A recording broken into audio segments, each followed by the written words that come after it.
O menino tinha 6 anos e já sabia que o cheiro de peixe não sai da roupa com facilidade. Sabia também que a mãe acordava antes do sol, que o gelo derretia rápido no calor do Rio de Janeiro e que sorrir para o cliente era parte do trabalho, mesmo quando a barriga doía de fome. O que ele não sabia, naquela manhã de sábado, na feira de Campo Grande, era que uma mulher do outro lado do corredor de barracas estava olhando para o seu rosto com uma expressão que misturava espanto e algo parecido com medo. Querido ouvinte, se você gosta de histórias que emocionam, inscreva-se no canal e ative o sininho para receber novas histórias como essa. Camila tinha 31 anos e carregava no corpo a marca de quem trabalha pesado desde cedo. As mãos calejadas de escamar peixe, o cabelo preso com um elástico gasto, os olhos que ainda guardavam uma beleza discreta atrás do cansaço. Ela e o filho Davi chegavam toda semana às 5 da manhã na feira. Montavam a barraca com isopor e gelo comprado fiado no distribuidor da esquina. E ficavam até o meio-dia vendendo o que conseguiam. Era assim há 2 anos. Desde que o pai de Davi tinha sumido sem deixar endereço. Davi carregava uma bandeja de filé de tilápia com as 2 mãos, a língua presa entre os dentes da concentração, os pés descalços sobre o plástico molhado. Ele parou na beira da barraca, olhou para a mãe esperando instrução, e nesse momento a mulher que estava comprando verduras na barraca ao lado virou o rosto na direção dele. Sônia tinha 52 anos, cabelos grisalhos na raiz e uma sacola de palha no braço. Trabalhava há 14 anos como faxineira na residência de Henrique Lacerda, um empresário do ramo de construção civil que morava num condomínio fechado em Barra da Tijuca. Ela conhecia cada canto daquela casa, cada hábito daquele homem, cada fotografia nas paredes do corredor. E quando seus olhos pousaram no rosto de Davi, o mundo ao redor pareceu perder o som por um instante. A testa larga, o queixo levemente quadrado, as sobrancelhas grossas e marcadas. A brega específica no canto dos olhos, quando o menino franzia a testa contra o sol. Sônia conhecia aquele rosto. Ela via aquele rosto toda manhã quando servia o café na sala de jantar de Henrique. Camila percebeu o olhar da mulher e sentiu um desconforto que não soube nomear. Pessoas olhavam para Davi o tempo todo. Era um menino bonito, de sorriso fácil, que às vezes ajudava a convencer clientes indecisos com alguma graça involuntária. Mas aquele olhar era diferente. Era o olhar de quem reconhece alguma coisa que não deveria estar ali. Sônia se virou para a barraca de verduras, fingindo examinar uma cebolinha. Sua mão estava levemente trêmula. Ela precisava pensar. Precisava ter certeza antes de fazer qualquer coisa. Mas a certeza já estava ali, instalada no peito como um nó que não dá para desfazer só com força de vontade. Camila vendeu 3 quilos de pescada para uma senhora de chapéu.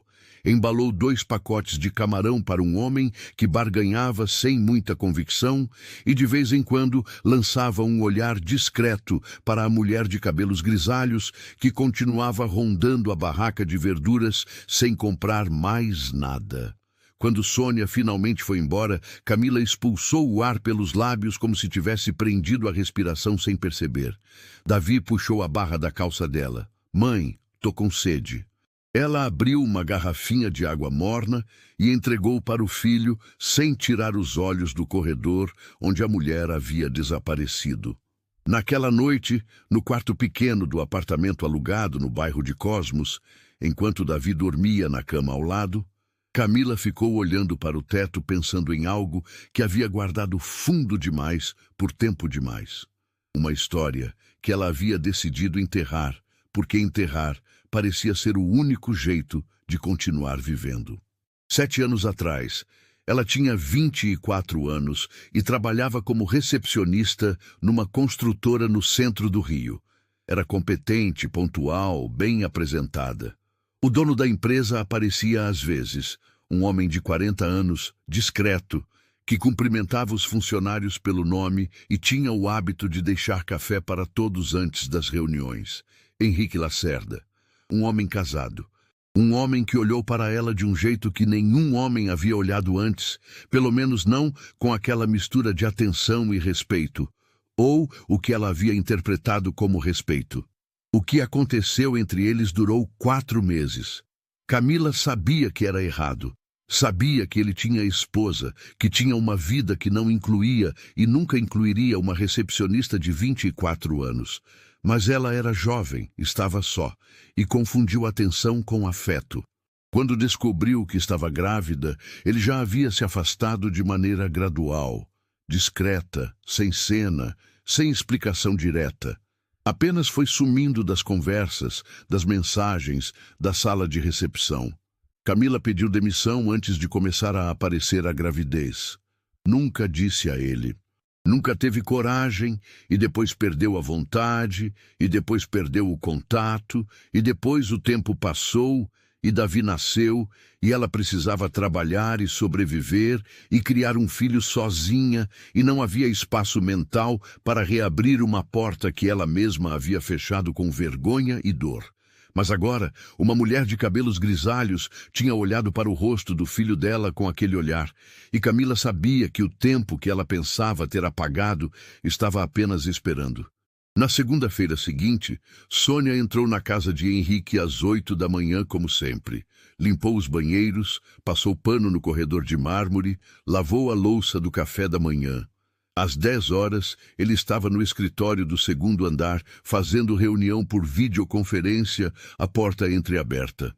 Sônia passou no corredor 2 vezes sem motivo. Ela precisava de um momento. O que ela havia visto na feira não saía da cabeça. Ela havia trabalhado para aquele homem por 14 anos.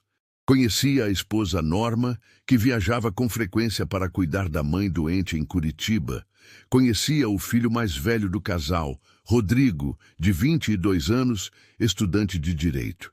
Sabia das brigas silenciosas, das refeições separadas, das noites que Henrique ficava sozinho na varanda até tarde. Ela sabia mais do que deveria saber sobre aquela família, porque quem limpa uma casa aprende a ler os silêncios dela. E agora ela carregava um segredo que não era dela para carregar. Na quarta-feira, Sônia voltou à feira de Campo Grande.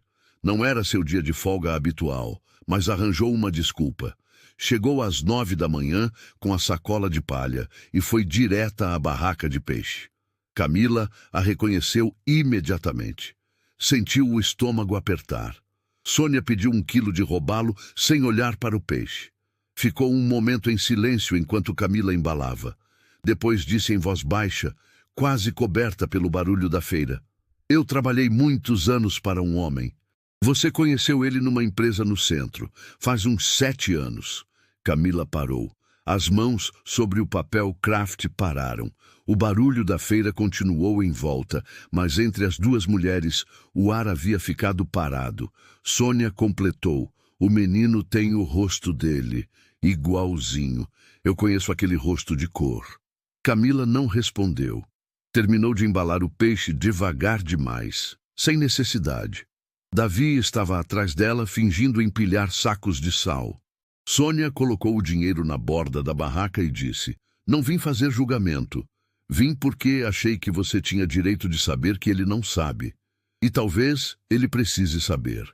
Ela pegou o pacote, enfiou na sacola e foi embora sem olhar para trás. Camila ficou olhando para o espaço onde a mulher havia estado. Davi apareceu do lado e perguntou quem era aquela senhora. Camila disse que era uma cliente, mas a voz saiu diferente. E o menino, com aquela sensibilidade estranha que algumas crianças têm, ficou olhando para a mãe por 1 segundo a mais do que o normal, antes de voltar para os saquinhos de sal. Nos dias seguintes, Camila não dormiu direito. Ficava deitada na escuridão, construindo e desfazendo argumentos. Ela havia sobrevivido 7 anos sem contar nada para ninguém. Havia criado Davi com o que ganhava. Havia pedido empréstimo para pagar hospital, quando ele teve pneumonia aos 2 anos. Havia vendido o único par de brincos de ouro que possuía para pagar o aluguel atrasado. Havia aprendido a escamar peixe com as próprias mãos, porque era o trabalho mais estável que encontrou perto de casa. Ela não precisava de nada de ninguém, mas havia uma coisa que ela não tinha condições de oferecer ao filho: um nome, um pai. Uma história que não começasse com silêncio e vergonha.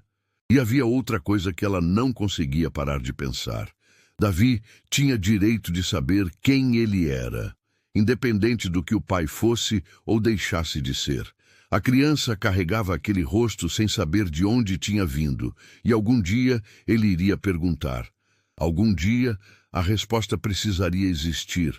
Camila ligou para o número que Sônia havia deixado escrito num pedaço de papel dentro do pacote de peixe. As duas se encontraram numa padaria perto da feira, numa tarde de quinta-feira. Sônia era direta. Disse que não havia contado nada a Henrique. Disse que não sabia se deveria se meter, mas disse também que Henrique era um homem que havia errado muito na vida e que, na visão dela, ainda não havia pagado de verdade por nenhum dos erros. Que tinha dinheiro e nome e uma vida confortável, enquanto outras pessoas carregavam as consequências das escolhas dele. Camila ouviu tudo sem interromper. Tomou o café devagar. Depois perguntou: "E você acha que ele vai querer saber?" Sônia demorou para responder. Disse: "Eu acho que ele vai ter que querer, porque não é mais uma questão de querer." Camila saiu da padaria com o peso daquela frase dentro do peito.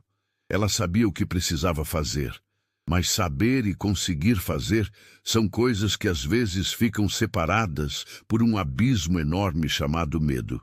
2 sábados depois, Sônia estava na mesma barraca da feira quando chegou com um envelope. "Camila, o senhor Henrique vai passar aqui hoje. Eu disse a ele que havia uma situação que ele precisava conhecer pessoalmente." Não disse mais nada. "Ele vai chegar às 10. Camila olhou para o envelope. Eram as certidões. O registro de nascimento de Davi sem nome de pai. Uma foto do menino com 6 meses, outra com 2 anos, outra com 4. Uma foto antiga dela própria de uniforme da empresa, tirada numa confraternização, com Henrique ao fundo desfocado, mas reconhecível. Ela havia guardado aquelas fotos sem saber por quê. Agora sabia. Às 9h40, Davi estava sentado numa caixa de isopor virada, desenhando numa folha de papel com um lápis de cor azul que era o único que não havia quebrado. Ele desenhava um peixe enorme com dentes que sorria.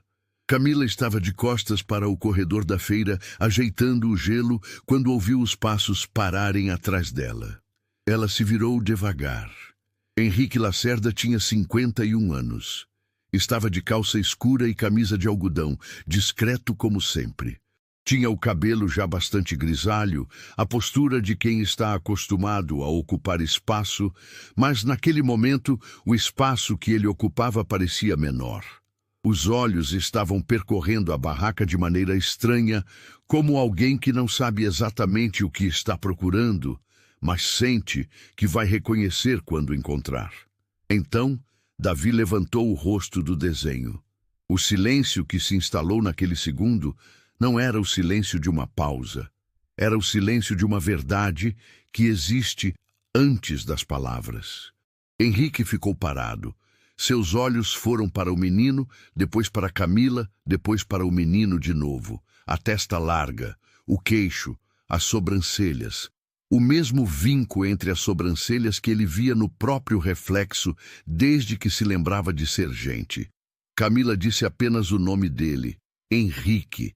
Não havia mais nada a dizer naquele momento. A feira continuava acontecendo ao redor. Um vendedor de especiarias gritava preços.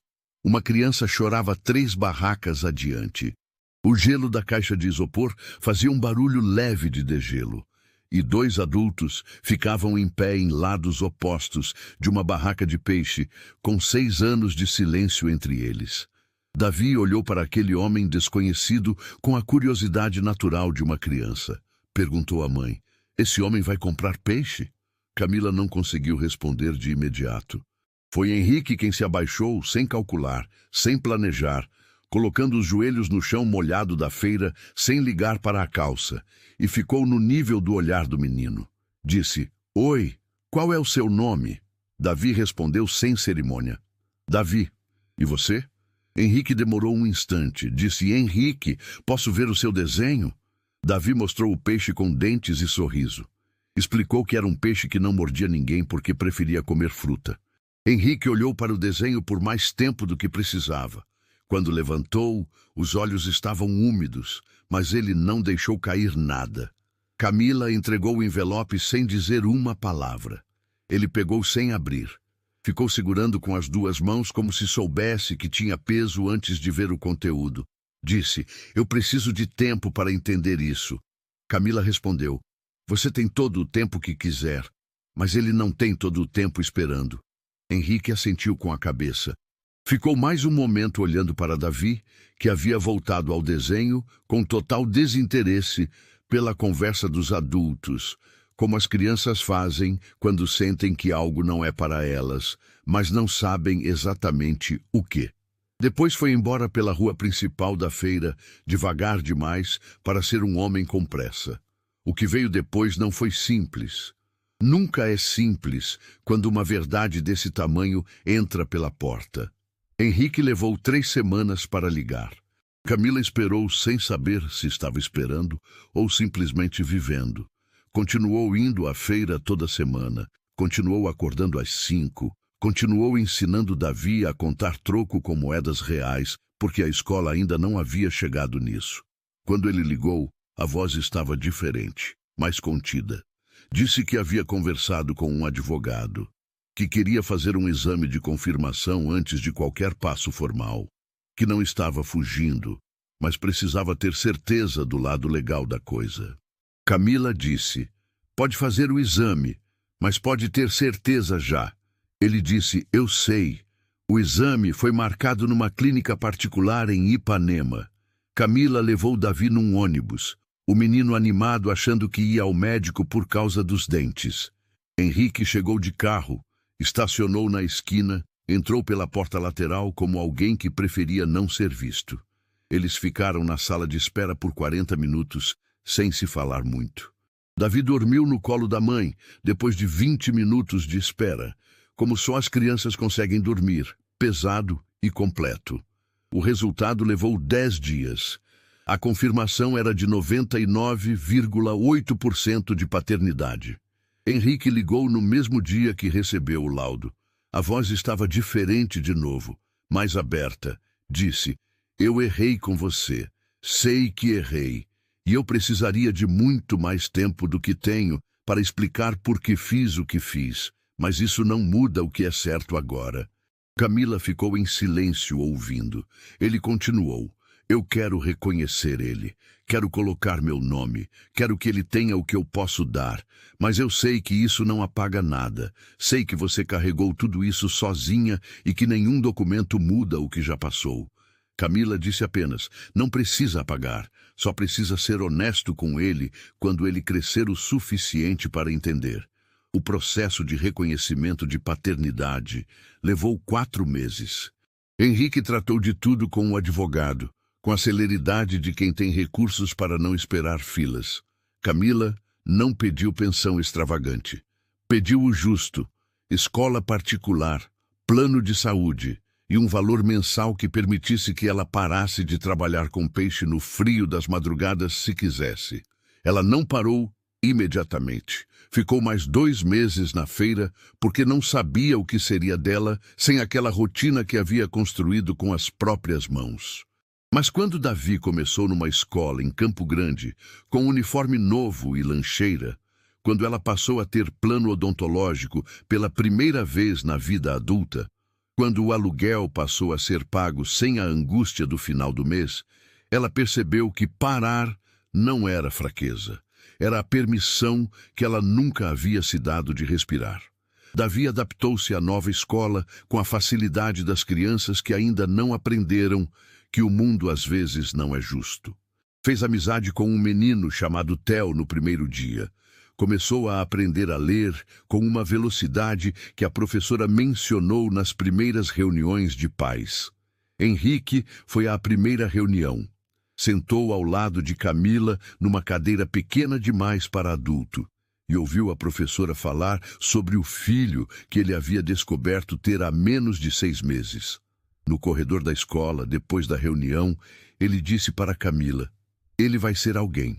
Camila respondeu sem suavizar: "Ele já é alguém. Desde antes de você saber que ele existia." Henrique não respondeu. Assimilou. A relação entre os dois adultos era estranha e carregada, como toda relação que começa no meio, que pula o início e vai direto às consequências. Não havia afeto, não havia ressentimento em combustão. Havia uma coisa mais complicada. 2 adultos tentando fazer a coisa certa para uma criança que não havia pedido para existir no meio de um erro de adulto. A esposa de Henrique, Norma, soube de tudo. A reação dela foi silenciosa e devastadora, a maneira das reações que não fazem barulho, mas reorganizam tudo dentro de casa. Ela não saiu imediatamente. Ficou semanas nos aposentos de cima sem descer para jantar.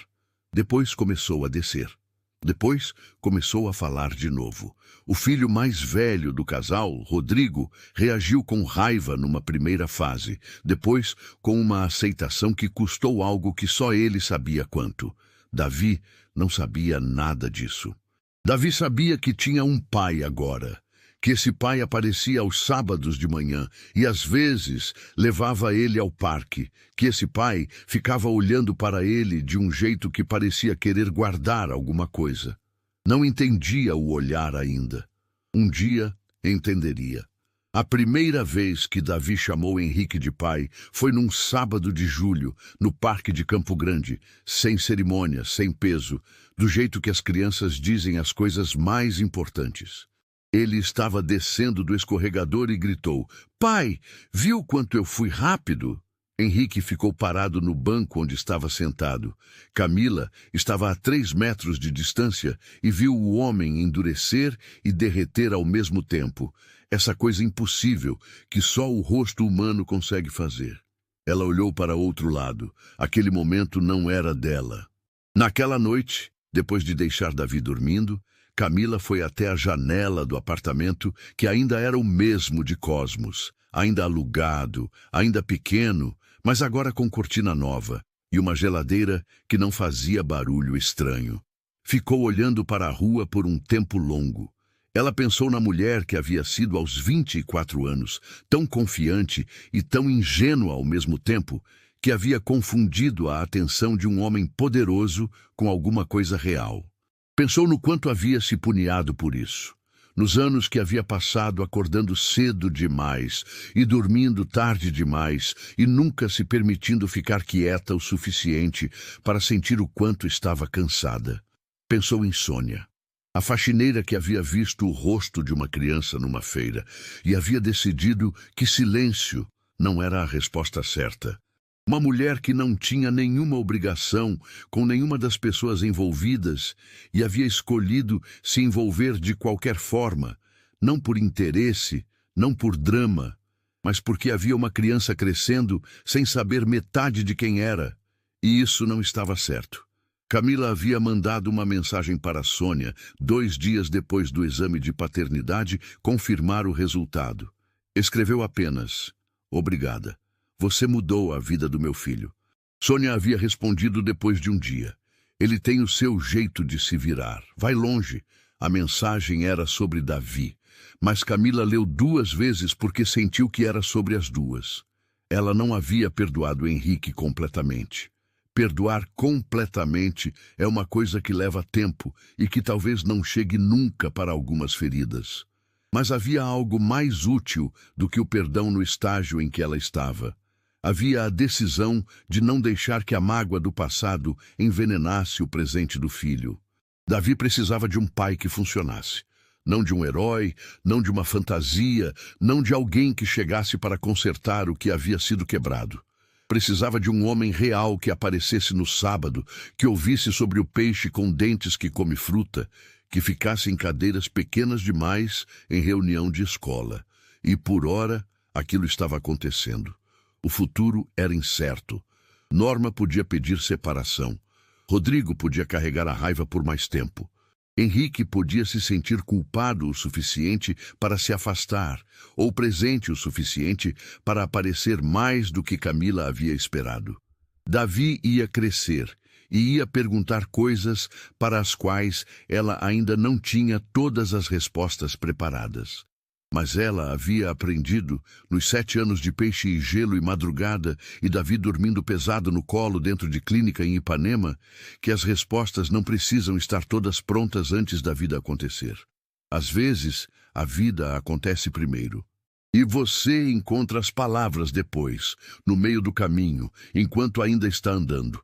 Na segunda-feira seguinte, ela foi à feira. Não para vender.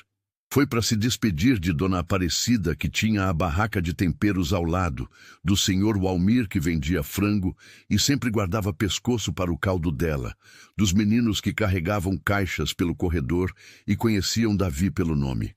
Davi foi junto. Ele não sabia que era uma despedida. Ficou correndo entre as barracas, cumprimentando todo mundo com a desenvoltura de quem cresceu naquele cheiro, naquele barulho, naquela luz de manhã cedo que bate diferente nas leiras de verdura e nos isopores de peixe. Dona Aparecida abraçou Camila forte e disse no ouvido dela: "Você merecia isso faz tempo. Cuida desse menino." Camila saiu da feira com Davi na mão. Ele estava tagarelando sobre um peixe que havia visto na barraca do Walmir, que tinha um olho diferente do outro. A mão pequena dentro da dela era a mesma mão que havia carregado bandeja de filé de tilápia com a língua presa entre os dentes. A mesma mão que desenhava peixes com sorriso. A diferença é que agora essa mão ia ter coisas melhores para carregar. E isso, Camila pensou, enquanto o sol batia de frente na saída da feira, não tinha nada de milagre. Tinha uma mulher que acordou cedo por 7 anos. Tinha outra mulher que escolheu não fingir que não havia visto. Tinha uma criança que cresceu no meio de tudo isso, sem perder o sorriso. E tinha um homem que, diante de uma verdade que ele poderia ter fugido, havia abaixado os joelhos no chão molhado da feira para olhar nos olhos de um menino que desenhava peixes felizes. Às vezes, a vida não conserta o que foi quebrado. Ela apenas mostra o que foi construído no lugar. Querido ouvinte, se você gostou dessa história, curta o vídeo, se inscreva no canal, compartilhe e comente de que cidade você está vendo esse vídeo.